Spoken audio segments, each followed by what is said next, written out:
in the past and what its concentration is right now. If you look at, right now, it is much above 400 ppm, which is very high, and it has not been like this for the past 800,000 years. If you look at this scale here, okay, if you look at this scale here, going from 800,000 years to present, it has never crossed 300, and now it is more than 400, causing a global warming. This is one of this is a picture from one of my research papers, which we did way back a decade ago when I was working at NCPOR. And it is from Antarctic ice core. And we analyzed the oxygen isotopes from this ice core and then converted to temperature to show that, this scale is going for a century back, to show that the Antarctica, or this coastal part of Antarctica, had warmed by a degree or so.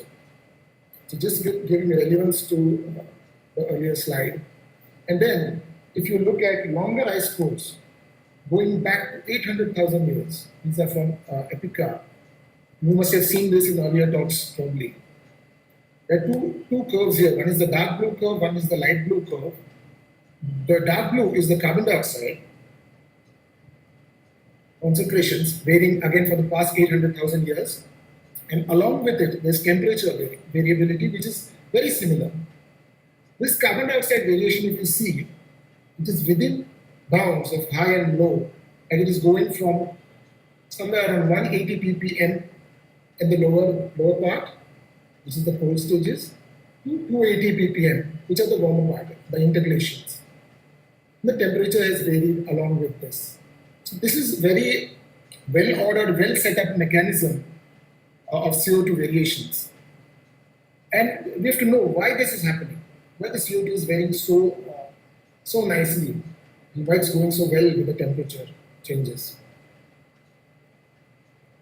So at the first instance, this pacing of the glacial cycles, glacial interglaciation, are linked to cyclic changes in the orbital parameters of the Earth. These are called the Milankovitch cycles. And you can see in the three different panels. First one is the change in eccentricity, or the orbit around the sun. The Earth is orbiting around the sun. And this orbit changes from circular to slightly elliptical, happening over a period of around 100,000 years. So this change is very slight. Here it is more exaggerated in this cartoon. But it is enough to cause a difference in the climate. Second is the change in obliquity, which is a 41,000-year cycle. And this is related to the tilt of the Earth, related to its orbital plane. Now, this is the angle of around 22.1 to 24.5 degrees. If you see here, there is slight movement in this, in the plane of the slight movement in the axis, which causes this 41,000-year cycles. Whereas the third one is the axial precision, where the Earth wobbles like a top because of the bulge around the equator. There is a wobble in the Earth's during the rotation, and this is a 26,000-year cycle. All these affect on the glacial interglacial cycles and the climate of the Earth. Going further, we will have a look at CO2 in seawater. Now, CO2, if you can see here, the light blue, CO2 is coming in contact with seawater to form the CO2 aqueous. It forms carbonic acid, which then forms bicarbonate and carbonate, giving out hydrogen ions, making the seawater acidic. Acidic in the sense it is less basic. You know that seawater varies within a very narrow pH range. And this CO2 system is responsible for that buffering capacity of the seawater. So any more CO2 coming into the system will react with the carbonate ion, reverse this reaction to bicarbonate. So there will be less of carbonate when CO2 comes into the system. When CO2 goes out, there will be more of carbonate. Now, this carbonate combines with calcium to form the hard parts of calcifying plankton, for example, foraminifera. Go to the next slide.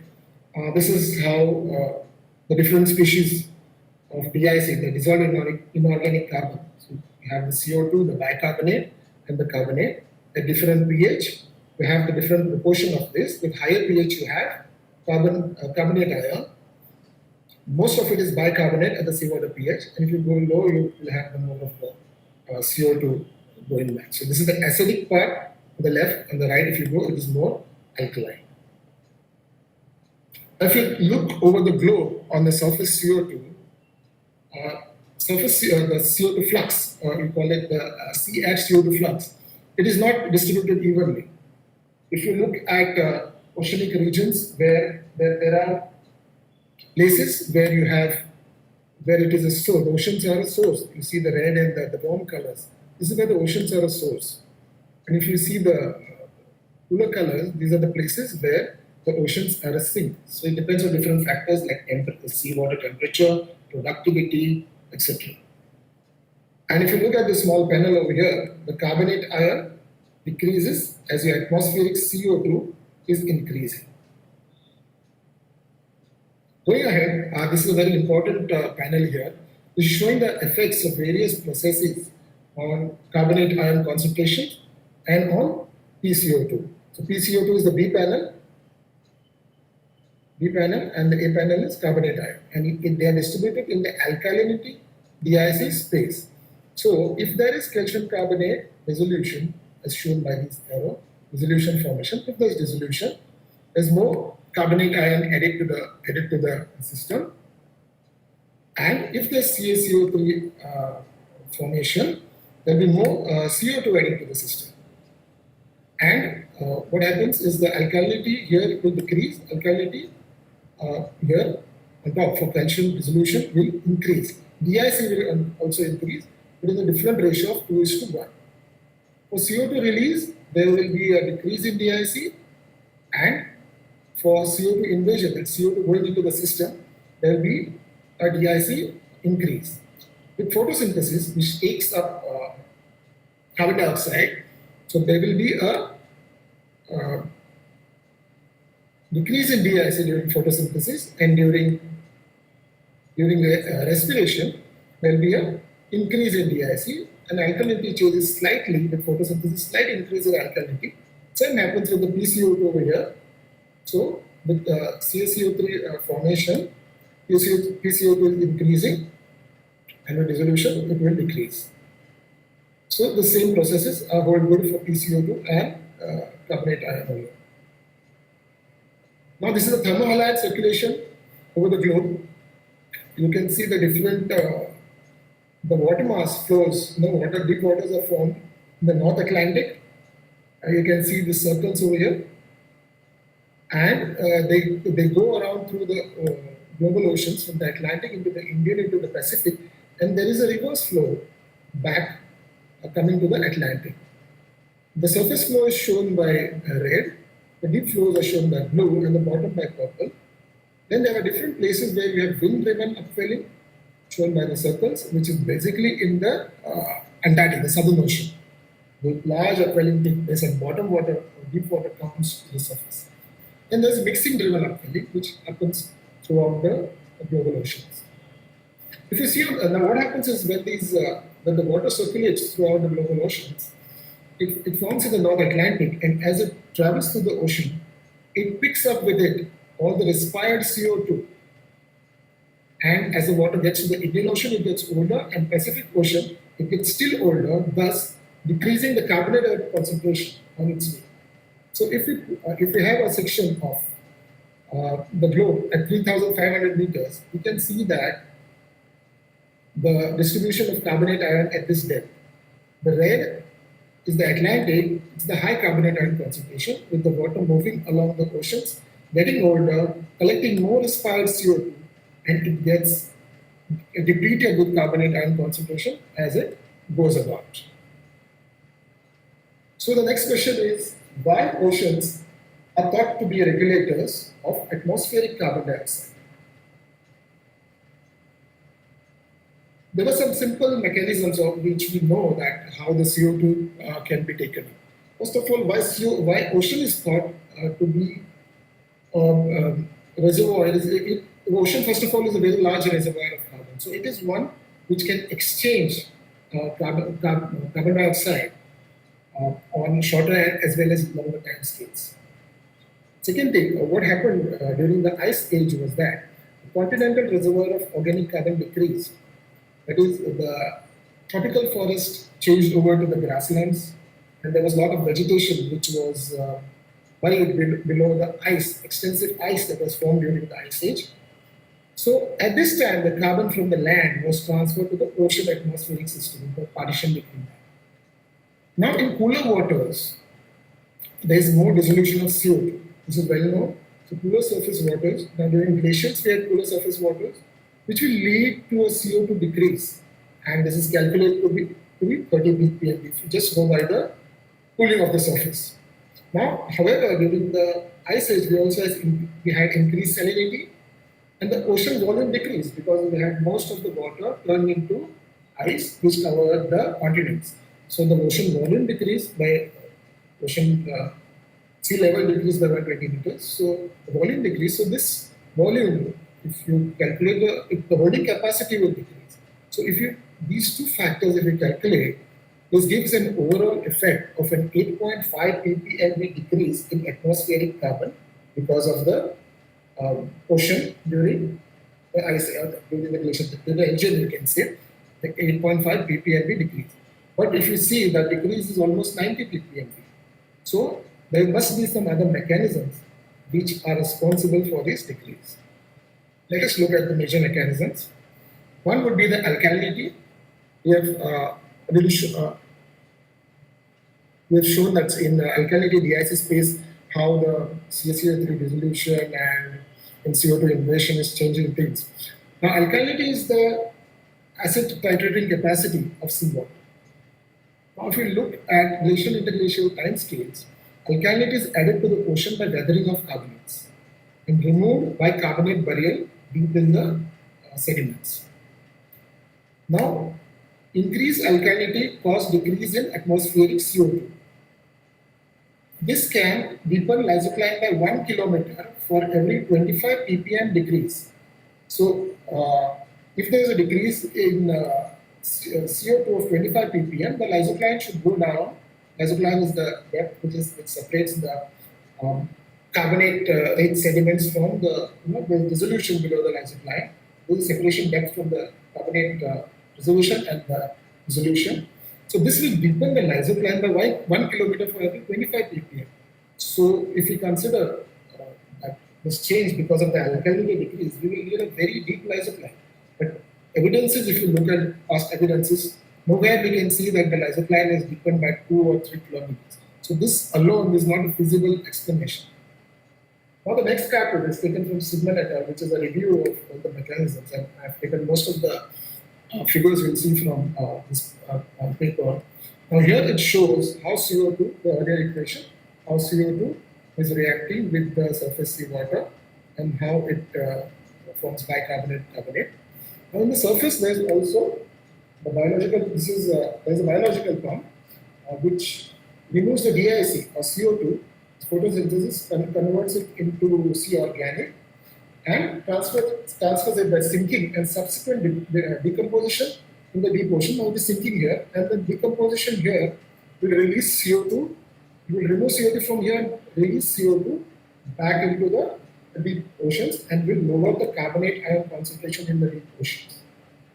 Now, the decrease in carbonate ion of the deep water will affect its saturation state with respect to the calcium carbonate. It is producing mostly if you see in low latitudes.